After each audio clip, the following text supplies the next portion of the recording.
இன்றைக்கு நாம் தியானிக்க இருக்கிற வசனம் யோபு 23ஆம் அதிகாரம் 14வது வசனம். எனக்கு குறித்திருக்கிறதை அவர் நிறைவேற்றுவார், இப்படிப்பட்டவைகள் இன்னும் அநேகம் அவரிடத்திலே உண்டு. எனக்கு குறித்ததை, இந்த உலகத்தில் ஒவ்வொருவருக்காகவும் தேவன் ஒரு சித்தத்தையும் திட்டத்தையும் வைத்திருக்கிறார் இல்லையா? உலகம் தோன்றுவதற்கு முன்பாகவே நம்முடைய காரியங்களை எல்லாம் தேவன் அறிந்திருக்கிறார். தாயின் கருவிலே உருவாகும் முன்னே நம்மை அறிந்திருக்கிறார். நம்முடைய உறுப்புகள் எல்லாம் உருவேற்கப்படும் நாளையெல்லாம் அவருடைய ஞாபக புஸ்தகத்திலே எழுதி வைத்திருக்கிறார். அப்போ நம்மை குறித்த சித்தம் திட்டம் அவர் நிச்சயமாய் நிறைவேற்றுவார் இல்லையா? நமக்கு குறித்திருக்கிறதை அவர் நிறைவேற்றுவார். அதே போல் அவரிடத்துல இன்னும் அநேக காரியங்கள் அவரிடத்துல நமக்காக உண்டு. அதை நாம் இன்னைக்கு விசுவாசிக்கணும். அதுதான் இன்னைக்கு நமக்கு கற்றுத்தர விரும்புகிறார். 1 தெசலோனிக்கர் 5:9 சொல்லுது, தேவன் நம்மை கோபாக்கினைக்கென்று நியமிக்காமல். அப்படின்னா என்ன அர்த்தம்? தேவன் நம்மை ஆக்கணைக்குள்ளாக தண்டனைக்குள்ளாக நம்மை நியமிக்காம இயேசு கிறிஸ்துவின் மூலமாய் ரட்சிப்பை அடைவதற்காகவே நம்மை நியமித்திருக்கிறார். அப்போ ஒரு ஆத்மாவும் கெட்டு போகாதபடி நித்திய ஜீவனை அடையணும், ரட்சிக்கப்படணும் என்பது தான் தேவனுடைய சித்தமாக இருக்கு. அதனால்தான் ஆண்டவராகிய இயேசு கிறிஸ்துவை நமக்காக இந்த பூமியிலே அவர் தன் ஒரே பேரான குமாரனை இந்த பூமிக்கு கொடுத்து இவ்வளவாய் அவர் அன்பு கூர்ந்தார். நம்முடைய பாவங்களுக்காக அக்கிரமங்களுக்காக அவர் சிலுவையில் ரத்தம் சிந்தி மரித்தார் இல்லையா? மரித்து அடக்கம் பண்ணப்பட்டு 3ஆம் நாள் உயிரோடு எழுந்து இன்றும் அவர் பிதாவின் வலது பாரத்திலே வீற்றிருக்கிறவராக இருக்கிறார். இயேசு கிறிஸ்து என்னும் அந்த உன்னத நாமத்தை நாம் விசுவாசிக்கும் போது ரட்சிக்கப்படுகிறோம்.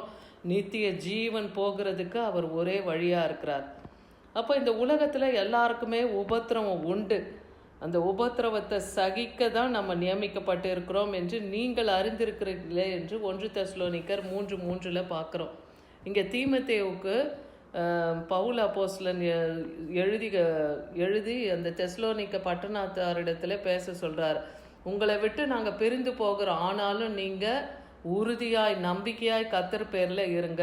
உங்களுக்கு உபத்திரவம் வரும், ஆனால் அதை நீங்கள் சகித்து உறுதியாக இருங்கன்னு சொல்லி அவர்களுக்கு சொல்லுகிறத பார்க்குறோம். ஏசாயா 40ஆம் அதிகாரம் 27-28 வசனத்தில், யாக்கோபே இஸ்ரவேலே, என் வழி கர்த்தருக்கு மறைவாய் சென்றும் என் நியாயம் என் தேவனிடத்திலே எட்டாமல் போகிறது என்றும் நீ சொல்லுவானேன்.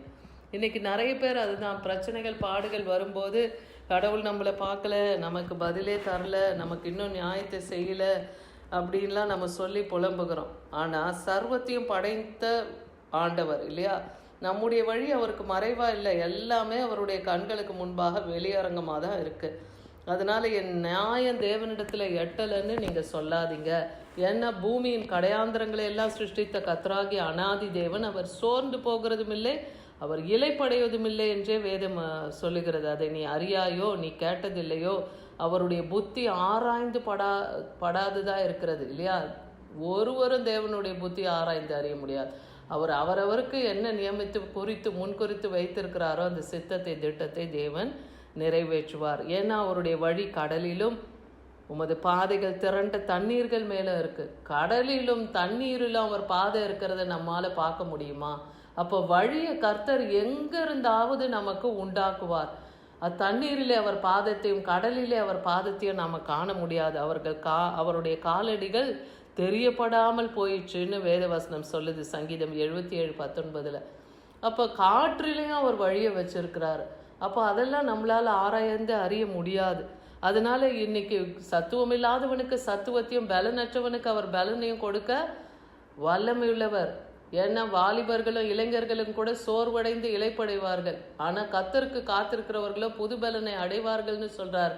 அப்போ உங்களை குறித்து, உங்கள் பிள்ளைகளை குறித்து, உங்கள் குடும்பத்தை குறித்து, கணவனை குறித்து தேவன் ஒரு சித்தத்தையும் திட்டத்தையும் அவர்களை வைத்திருப்பார்.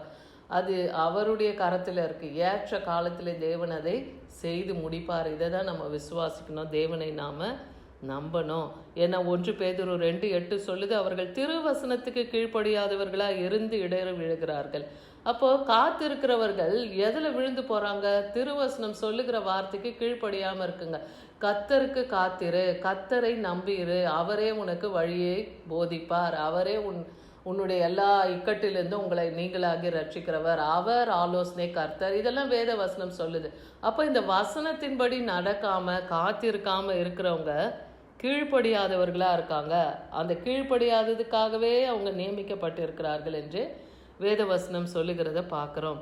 ரோமர் 11ஆம் அதிகாரம் 33ஆம் வசனத்தில், தேவனுடைய ஐஸ்வர்யமும் ஞானமும் அறிவும் என்பவைகளின் ஆழம் எவ்வளவா இருக்கிறது. அவருடைய ஞானம், அறிவு, அவருடைய ஐஸ்வர்யத்தின் ஆழத்தை ஒருவராலும் அறிய முடியாது. அவருடைய நியாய தீர்ப்புகள் அளவிடப்படாதவைகள், அவருடைய வழி ஆராயப்படாதவைகள். இதை நாம் உணரணும். அதனால தான் யோபுக்கு கூட கர்த்தர் சொல்கிறாரு, நீ உலகம் உண்டாவதெல்லாம் நீ உண்டாகிறதுக்கு முன்பே நீ அறிந்திருக்கிறாயா? அவர் சகலத்தையும் படைத்திருக்கிறாரே, அதெல்லாம் நீ அறிந்திருக்கிறாயா அப்படின்னு எல்லாவற்றையும் யோபுவை பார்த்தும் கேட்பார். அப்போது கர்த்தருடைய சிந்தையை அறிந்தவன் யார்? அவருக்கு ஆலோசனைக்காரனாக இருக்கிறவன் யார்? எனக்காக இதை செய்யுங்கப்பான்னு யாராவது அவருக்கு கட்டளை போட முடியுமா? ஏன்னா அவர் சர்வத்தையும் படைத்தாள்கிற சர்வ வல்லமுள்ள தேவனாக இருக்கிறார். அவருடைய அறிவு அனந்த ஞானமுள்ள தேவன். அதெல்லாம் நம்மளால் ஆராய்ந்து பார்க்க முடியாது. அதனால் அவருக்கு ஆலோசனைக்காரராய் நம்ம யாரும் இருக்க முடியாது இல்லையா? அவர் தமக்கு சித்தமானதை யாருக்கு செய்யணுமோ அதை கர்த்தர் நிச்சயமாய் செய்வார். மீகா 6:9 சொல்கிறாரு, கர்த்தருடைய சத்தம் நகரத்தை நோக்கி கூப்பிடுகிறது, ஞானம் உள்ளவன் உம்முடைய நாமத்தை மதிப்பான். அப்போ கர்த்தருடைய சத்தம் நகரத்தை நோக்கி கூப்பிடுகிறது. தேவன் சியோன் பர்வதத்திலே அவர் இருக்கிறார் இல்லையா? அவர் சியோனிலே வாசம் செய்கிற தேவனா இருக்கிறார். அந்த எல்லையிலே அவர் நாம் கர்த்தருடைய சத்தம் அங்கே கேட்குது. நம்ம கூப்பிடுகிற சத்தம் அங்கே கேட்கப்படும். ஏன்னா ஞானமுள்ளவன் அவருடைய நாமத்தை அறிந்திருக்கிறான். மிலாற்றுக்கு நியமித்தவர்கள் மிலாற்றுக்கு நியமிக்கப்பட்டவர்களே செவி கொடுங்கள். அப்போ தண்டனைக்குன்னு கர்த்தர் சிலரை நியமித்து வைத்திருக்கிறார். ஆக்கினைக்கென்று சிலரை நியமித்து வைத்திருக்கிறார். மிலாற்றுக்கென்று சிலரை நியமித்து வைத்திருக்கிறார். அப்படிப்பட்டவங்களே நீங்கள் செவி கொடுத்து அவர் சத்தத்தை கேளுங்க. உங்களை குறித்து தேவன் என்ன சித்தம் திட்டம் வைத்திருக்கிறார் என்று தேவ பாதத்திலே அமர்ந்திருந்து நீங்கள் காத்திருந்து அந்த காரியங்களை அறிந்து கொள்ளணும். சங்கீதம் 97:2 சொல்கிறார், மேகமும் மந்தாரமும் அவரை சூழ்ந்திருக்கிறது, நீதியும் நியாயமும் அவருடைய சிங்காசனத்தின் ஆதாரம்.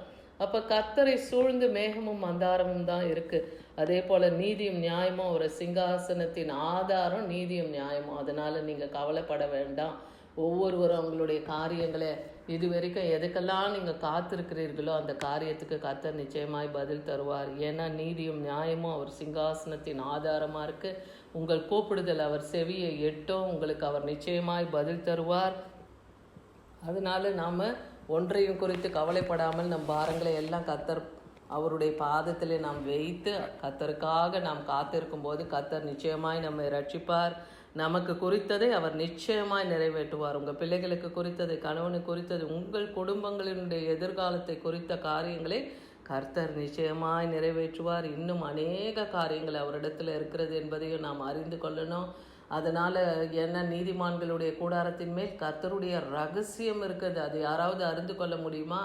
அது தேவன் அந்த ரகசியத்தை வைத்திருக்கிறார். அதை ஏற்ற சமயத்திலே அதை எல்லாவற்றையும் தேவன் வெளியரங்கமாக்குவார். அதை நாம் விசுவாசிப்போம். பொறுமையோடு கர்த்தருக்கு காத்திருப்போம். நமக்கு குறித்ததை தேவன் நிச்சயமாய் நிறைவேற்றுவார். ஆமென்.